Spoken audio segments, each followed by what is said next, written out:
এর আগে দুবার এশিয়ান কাপের বাছাই পর্বে খেলেছিল বাংলাদেশের মেয়েরা, সেটা 2014 এবং 2022 সালে। এই দুই আসরের 5 ম্যাচে অংশ নিয়ে একটা ম্যাচেও জিততে পারেনি বাংলার মেয়েরা। ইনফ্যাক্ট এই 5 ম্যাচে বাংলার মেয়েরা গোল খেয়েছিল 25টা, গড়ে প্রত্যেক ম্যাচে গোল খেয়েছিল 5টা করে।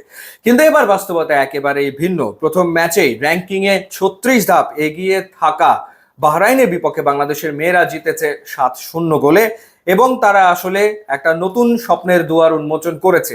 বিশ্বাসটা জন্মেছে যে এই দলটার পক্ষে এশিয়ান কাপে কোয়ালিফাই করা সম্ভব, এবং সেটাকে বাস্তব করতে গেলে দ্বিতীয় ম্যাচটা মহা গুরুত্বপূর্ণ, যেই ম্যাচে বাংলাদেশ মুখোমুখি হতে চলেছে স্বাগতিক মিয়ানমারের, যারা প্রথম ম্যাচে তুর্কমেনিস্তানকে হারিয়েছে 8-0 গোলে।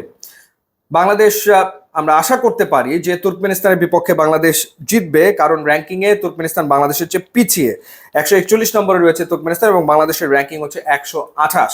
সেই ক্ষেত্রে মিয়ানমারের বিপক্ষে এই ম্যাচটাই আসলে বলা যায় যে ডিসাইডার ম্যাচ। যারা জিতবে তারাই আসলে এগিয়ে যাবে এশিয়ান কাপের পথে। অস্ট্রেলিয়াতে অনুষ্ঠিত হতে যাচ্ছে এশিয়ান কাপ, এবং এই ম্যাচের সাথে কিভাবে আসলে অলিম্পিক কিংবা বিশ্বকাপের বাস্তবতা জড়িয়ে আছে সেই আলোচনাটা যদি করি, এশিয়ান কাপের কোয়ার্টার ফাইনালে যে দলগুলো খেলবে তারা অলিম্পিকের টিকিট পেয়ে যাবে, অর্থাৎ শেষ 8-এ জায়গা করে নিতে পারলে অলিম্পিকে খেলা সম্ভব।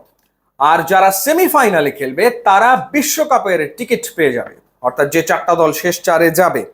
ইনফ্যাক্ট শুধুমাত্র সেমিফাইনালে যে দলগুলো যাবে তারাই খেলবে তা না, যারা বাদ পড়বে তারা প্লে ইন খেলবে, সেখান থেকেও বিশ্বকাপে খেলার সুযোগ থাকছে।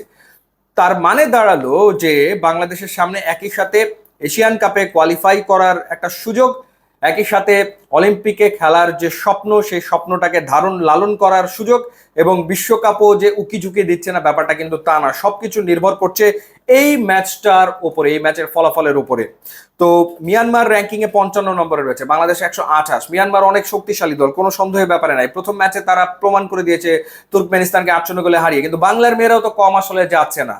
যেভাবে ঋতুপর্ণা খেলেছে, তহুরা খেলেছে, শামসুন নাহারা খেলেছে, সেই ক্ষেত্রে আসলে স্বপ্ন দেখতে দোষটা কোথায়? এবং বাংলাদেশের কোচ বাটলার যেভাবে দলটাকে আসলে গুছিয়ে এনেছেন, তাতে করে আশাবাদী আসলে হওয়াই যায়।